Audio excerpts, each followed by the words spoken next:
Say, kids, what time is it? It's kind of like watching TV, but, in your car.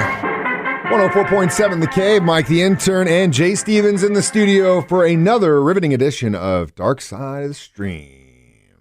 Perfect. Mike's choice. Mike's choice today. Mike went us down a dark path, man.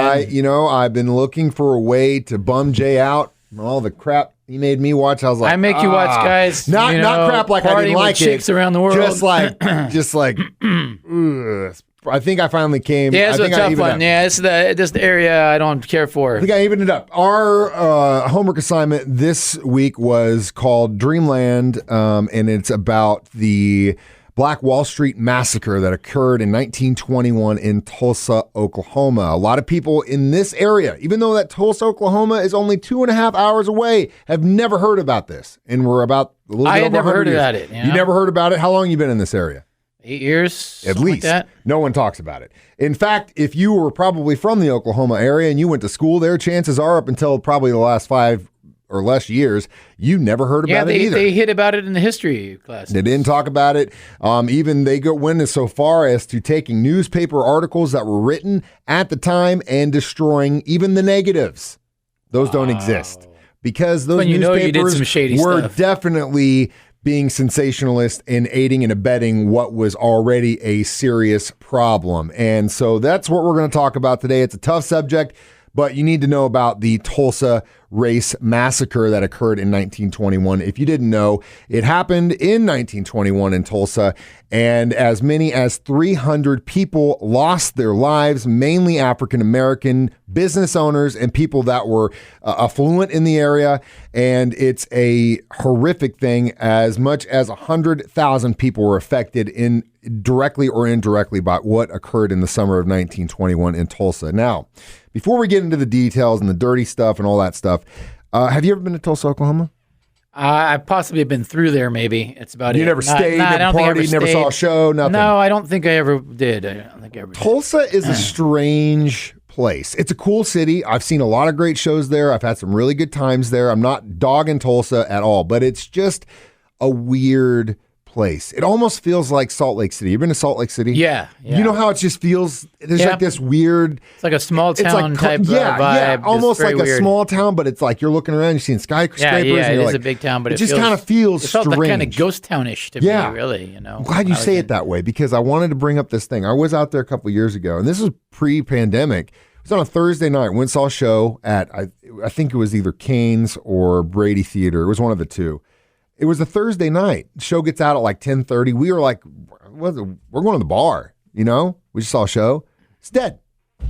Completely dead. The whole town, dead. Weird. Thursday night, 10:30. I was like, what the hell is going on in this city? Here in Springfield, you can find a lot of stuff to do on a Thursday night. Thursday night. And that's what I kept saying to the bartender. I was like, dude, if we went to Springfield right now, there'd be people partying like crazy. Is Tulsa a bigger city than Springfield? Yeah, by far. Yeah. By far. Huge. It's a little city trying to be a big city, but at the same time, but it's not like we're talking about, Columbia maybe or there's Springfield. Ghosts in the nights in the streets. I don't know, dude. It's just a really strange place. And I think it has a lot to do with possibly this history here. It would have been very interesting to see. Like a subliminal cloud. I don't know. City, maybe? Well, you had a major uprooting of a populace at a certain point in the history. That's where the ghosts come in, man. And I think arguably that probably aided or abetted or changed or whatever the development of the city. And definitely affected the way it would become later on in its history because of what happened in 1921. It's a tough subject, and we're going to talk about more about it next. Dark Side of the Stream on 104.7 The Cave. Mike the Intern, Jay Stevens back in the studio today. Dark Side of the Stream discussing Dreamland documentary on HBO Max. I implore you, if you are from this area, if you watched Watchmen by chance and they touched on that arguably is why this thing kind of got some more traction. It took another fictional story about what happened, to kind of shine a light because you had a lot more people that were into Watchmen that watched this. They're like, God, that's fictional. I can't believe that. But no, it's not fictional. That actually happened. And that's kind of the basis of that story, which by far, God, if you're a Watchmen fan, man, I'm telling you, it was one of the greatest TV shows. It was the best TV show of the year that it aired, in my opinion, and they'll never do it again. It was a small, limited series, and it is phenomenal beginning to end. But let's go back to what we're talking about, Dreamland. Jay is not if you didn't know this, from this area. And I wanted to get your perspective because race issues has been a thing since the Madonna time. Different colored skin, different color religion, different color beliefs, different people, all that stuff. We've been fighting about these things for eons, okay? You're from Hawaii. Yeah. And our history as the United States government in Hawaii is there's some tension. There's little some tension muddy there. there. Yeah, there's some tension. It wasn't as bad as the Indians, how they did the Indians, but I mean, but arguably, like, we basically came in and said, we're gonna take this. It's more of an adoption type of thing. You're gonna give it to us, or we're gonna take it. But you didn't really screw the Hawaiians, like tell them, hey, you guys got to dip out. Here's a trail, go march. You know what I'm saying? Like, yeah, but I'm sure you did the dirt. The Indians got done way dirtier. Well, than the yeah, Hawaiians of course. Sure. And we'll get into how that they come into play into this story too, which that was something I learned. I was tripping on that too, dude, man. and it's straight out the gate. We'll get to that in a little bit. So, what was your experience like as far as the people that were, generational in Hawaii? Where they're like, Yeah, I mean, it's all cool at this point, but there was the generation prior to mine. There was a lot of tension between the white man and the Hawaiian guys. You shouldn't be here. You're stomping on our stuff. Yeah, and it's just like anything. If you come and you're a kook, then you're not going to be accepted, But if you come and you're cool and you respect, then you'll be cool. Yeah. And so in hindsight, I think that's a good point because what you see in Hawaii, especially like when we were discussing that one about the daywalkers, and I'd never heard of that lore in Hawaii. Night workers, whatever. Night marchers. You got the feeling that even if you weren't native to Hawaii, but you were a Caucasian or whatever, and you lived there, you do a lot better job respecting what the native people's ideology is, their sacred ground, stuff like that. In the United States of America, at least in here, we didn't do that for the native people here at all. Yeah, they burned it, build over it, move it on, and that's essentially what happened in Tulsa too. Trail of Tears, it runs right here. I pass by it all the time. Yeah, this Trail of Tears. I used to hang out in the Trail of Tears Park in Cape Girardeau, Missouri, all the time. So yeah, let's get into that. How did a bunch of African Americans end up in the Tulsa, Oklahoma area? Well, I'm glad you asked. Well, there were what they called the 5 civilized tribes, and they were the tribes of the Native Americans that made a deal with the government, and they were all from the southeast area, like South Carolina, Florida, Alabama, Mississippi. Picked them all up and said, you're going to Tulsa, Oklahoma. See you later. Well, guess what? These civilized tribes, in order to make money, had slaves. I couldn't believe it. I was like, the Indians had slaves. I could not believe this, man. I couldn't believe it. It blew my mind. And so that's how the African American community got into Tulsa. And they started mingling. There was mixed breeds of, a mating going on and stuff. It was incredible. Well, incredible. So then the tribes basically make a deal, and when they're trying to get to Oklahoma as a state, they basically, the slaves were freed. It was crazy to hear that the Native Americans fought on the sides of the Confederates. Yeah, based on the fact that they could keep slaves if they want. But still, I was just like, there was some blurred lines going on for sure. God, what a crazy time! And you don't hear about this stuff. I mean, I'm almost 40 years old, and first time I'd ever heard that was when we were watching this documentary. It just blew my mind. How could you enslave another enslaved people while you had been enslaved? See, I just is like, golly, man. Anyway, it's wacko. So essentially, slavery comes to an end, and the part of the deal was that if you were an African American in Tulsa, you were given land. And it was like 160 acres, 190 acres, something like that, which is a huge get. The fact that you went from slavery to all of a sudden you have land is huge. Now, again, Oklahoma, as far as farming is concerned, not the best. I mean, we're not talking Kansas Plains here. It's not bad either, but it's not super good.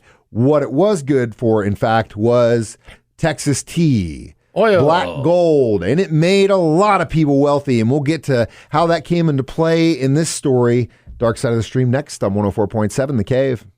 104.7 The K, Mike the Intern, Jay Stevens back in the studio. It's Dark Side of the Stream, episode 77, and we're discussing Dreamland documentary on HBO Max. It's hard to watch, in my opinion, because they had a thriving community. You want to believe in the American dream, man. Right? They were living the American dream, regardless of how you feel about it, segregation was a thing. And that's what was happening after the Civil War came to an end. And there were rules basically saying, black communities couldn't intermingle with white communities. They had to, where you had black residential areas and white residential areas had to be separate. Do what you do in there. That's fine. Cool. No big deal. So that's what the African American community, that's what they did. Yeah, they were living good. They had their own bank. They had their own theaters. They had their own clothing stores. And they profited big time because the money was rolling in because of mineral rights that a lot of these African American families had because there was oil in the area. So the thing is that bugs me so much about the story is like they did literally what they were told to do, and they still got knocked for it. They got screwed, man. Yeah. Bottom line is this, and it's still true today.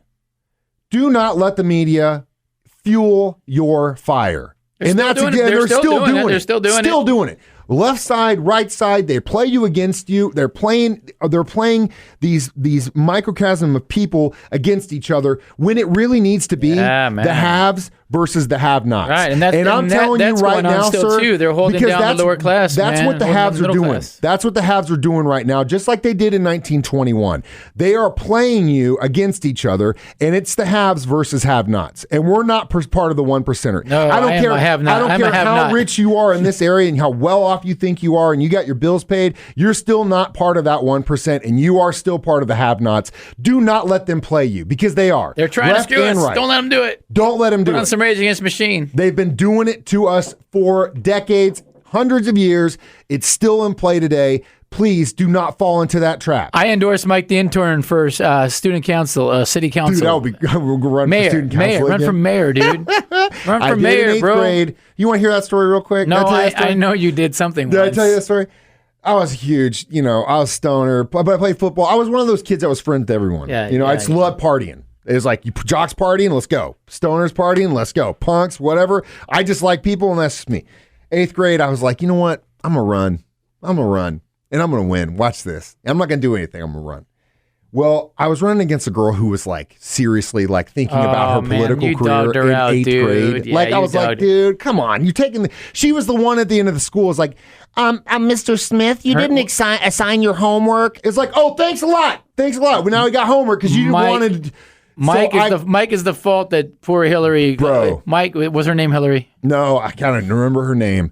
So I ended up going against her, and I won. And she was so. I don't feel bad about this in hindsight. You should. That was her dream, and you were just coming in to party. She was mad. You know what she said to me? You didn't even want to do this. You just did this just to prove that you could win, and I actually wanted to do something. Then I was like, oh, I don't feel guilty at all. You're entitled, and you can walk. Oh, Mike, stuck it to the man. Hey, man. So you stuck it to the man, but then you became the man. I became the man. I'm trying to. Bottom line is this: make no mistake, the haves are playing the have-nots, and because there are a lot of have-nots that are both liberal and Republican or Democrat, conservative. They're playing against each other. Don't be an idiot.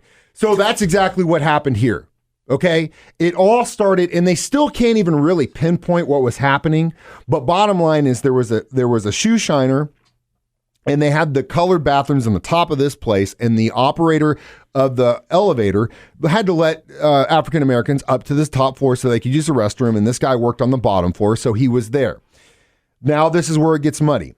Either they were lovers and they had a quarrel, which I don't believe. The main consensus thought is that he was just getting onto the elevator and tripped. Right. And to catch his fall, he put his arm out and hit her arms, and she screamed out because I think she was startled. But then even after the fact, they did an investigation with the police, and the police interviewed her, and it's documented. She just said, he just grabbed my arm, and that was what it was. But boy, the press ran with this. The press took this and said an African American attacked a white girl, and you just had a powder keg of problems. Go get them. They bought into it, all of it. They bought into all of it. Just like what's happening today, they bought into it, and they ran with their pitchforks and guns and fire, and it just became a huge, huge problem. The thing that's crazy is they basically took this kid in and tried to hide him, to protect him. Because the mob showed up at the courthouse, and most of these guys, the attorneys and police at the time, knew this shoeshine dude and knew how good of a guy he was, and they always spoke to his character. So there's no way he did anything. Yeah. But the paper ran with it, and you got played. Man. And then hundreds of people lost their lives. The city of Tulsa covered it up. They brought in the National Guard. They burned Greenwood down to the ground, to the point where now I think it's like a city block exists. Yeah, and they dipped everybody out. They said, "Hey, man, here's a bus ticket. You're gone. Get out."